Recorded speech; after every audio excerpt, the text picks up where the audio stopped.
watching a music video. Oh, really? We're on now?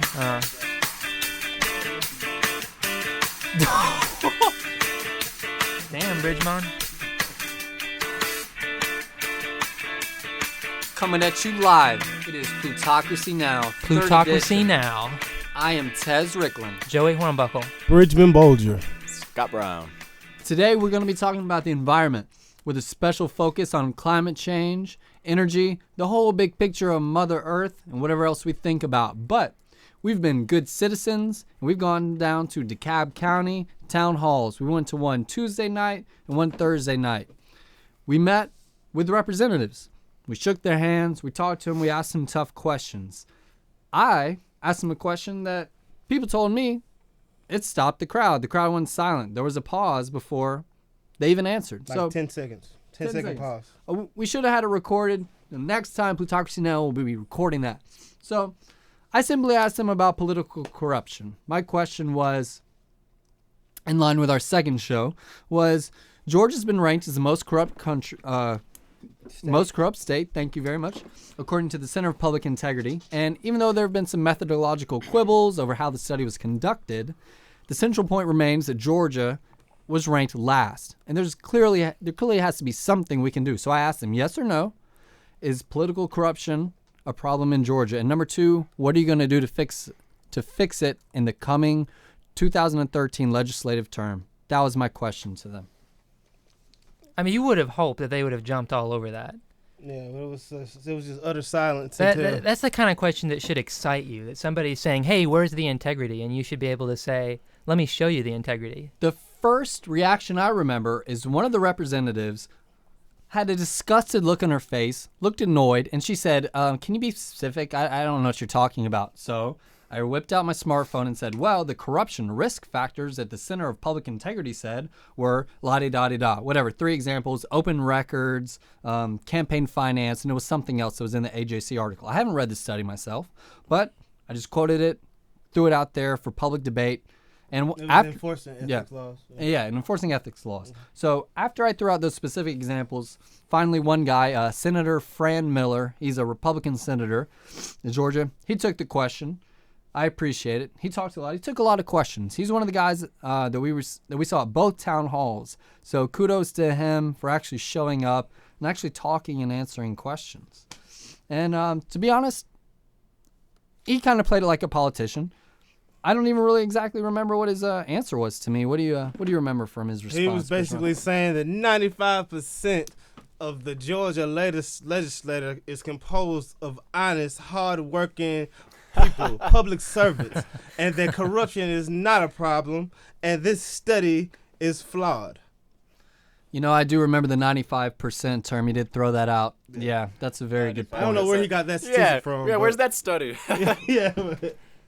He did mention, though, I think he did raise a fair point. He mentioned that if you're a representative, you only get paid $17,000. I'm not sure if that's true in the Senate, but it seems true for the House of Representatives. 4 months a year. That's for the whole year. Average. And how long are they in session? 3-4 months, something like that. Yeah, so they get $17,000 to be in 4 session months.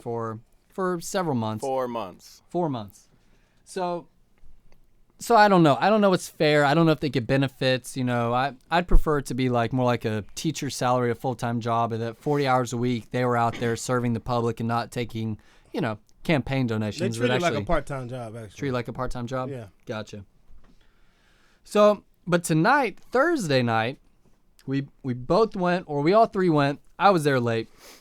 Joe and Bridgman were there to ask questions. And from what I heard, they made our Georgia representatives squirm. Yes. So, Bridgman, what did Joey ask?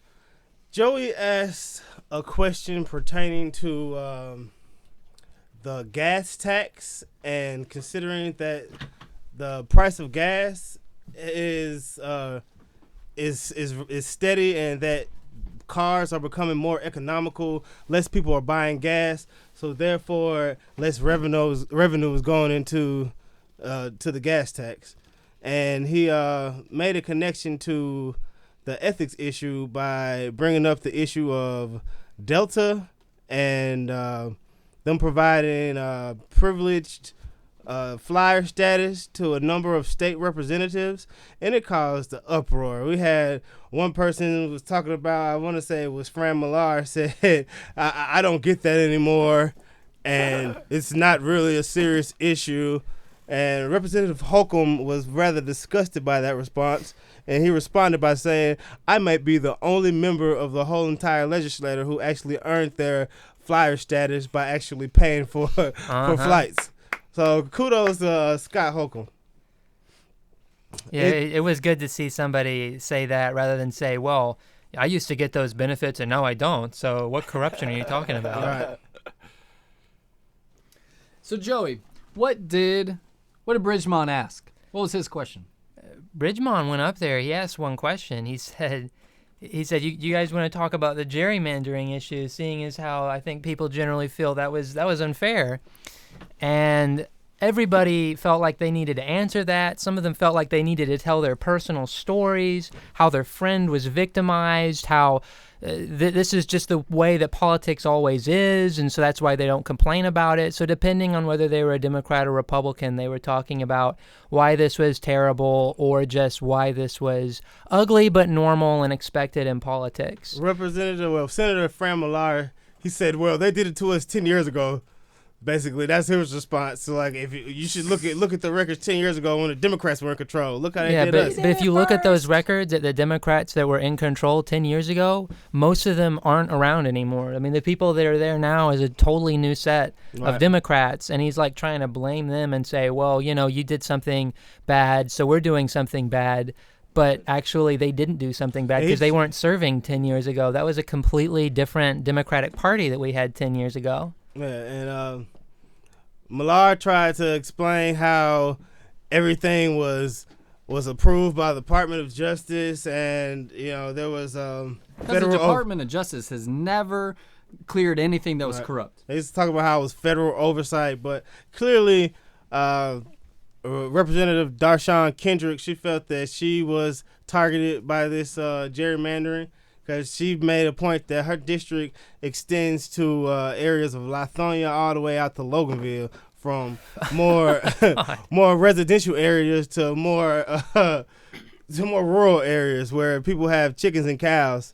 So she's afraid of those white folks. Is that what she's saying? Not necessarily afraid of the white folks, just but afraid of cows, man. Just the rural interest does not correlate with the interest of the residents of Lithonia. They're more of an industrialized area, which we'll talk about.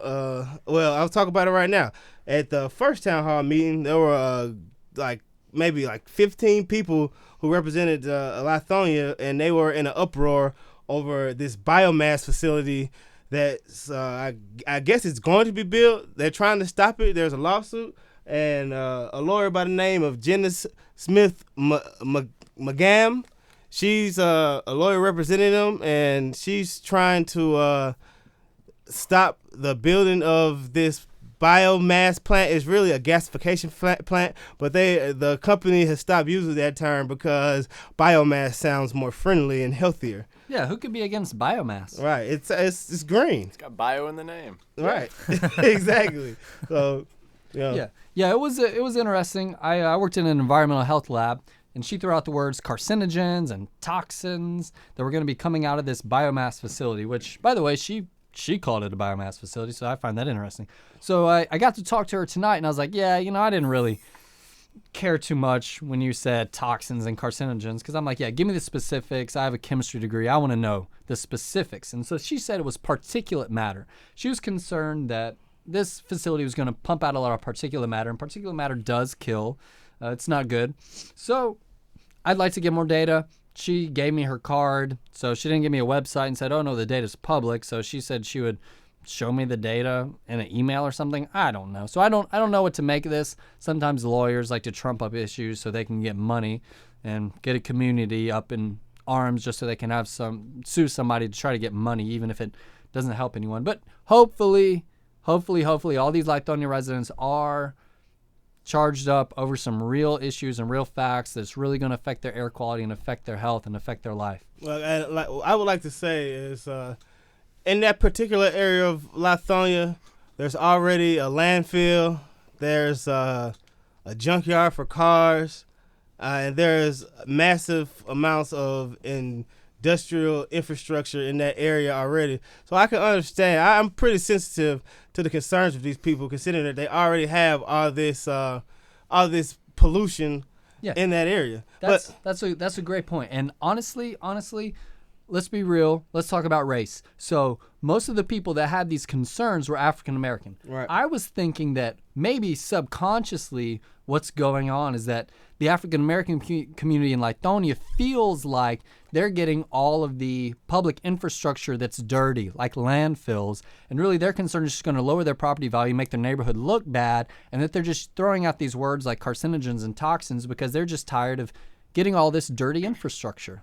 Could that be going on? Well, you have to wonder why is all this going on to a specific area of the county? Nobody's proposing building any damn biogasification plants in Dunwoody. I mean, that's not going to happen. I mean, these people, it'll never happen.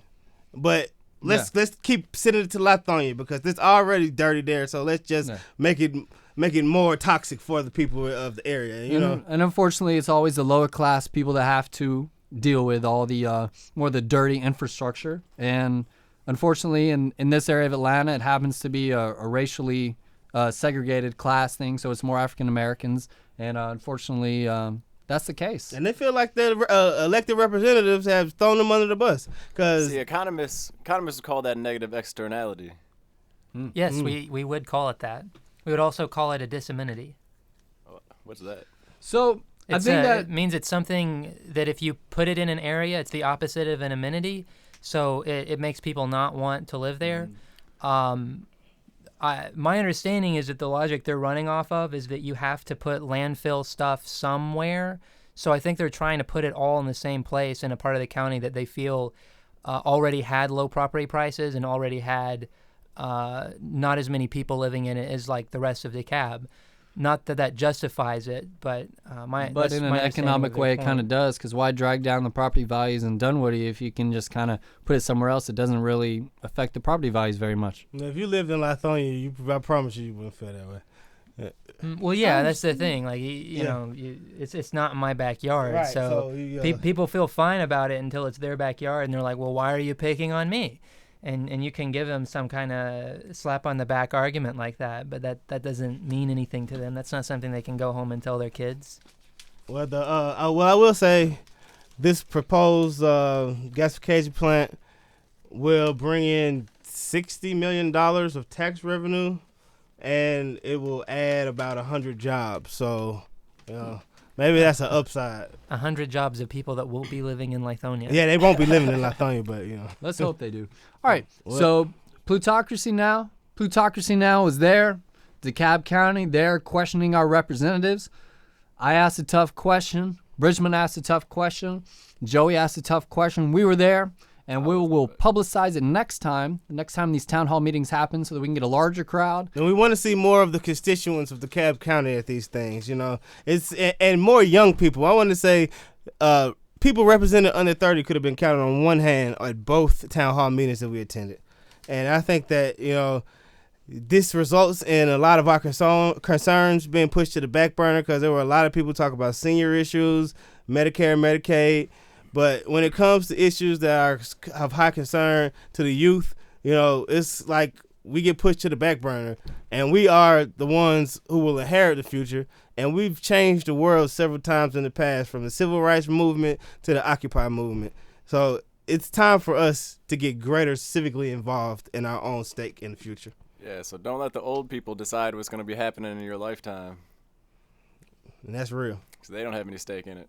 And some of them will even say it.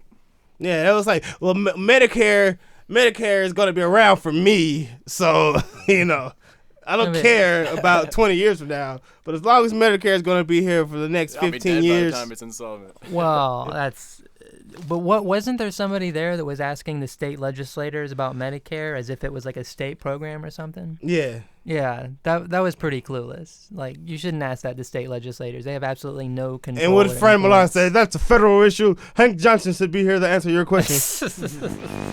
Oh, man. Yeah, and we'll let you know, too, if there's a a session coming up with Hank Johnson, John Lewis, or any other public representatives, I would love to go meet John Lewis, my representative. So, any more town hall meetings coming up, we'll let you guys know. That was our report. That's what you know.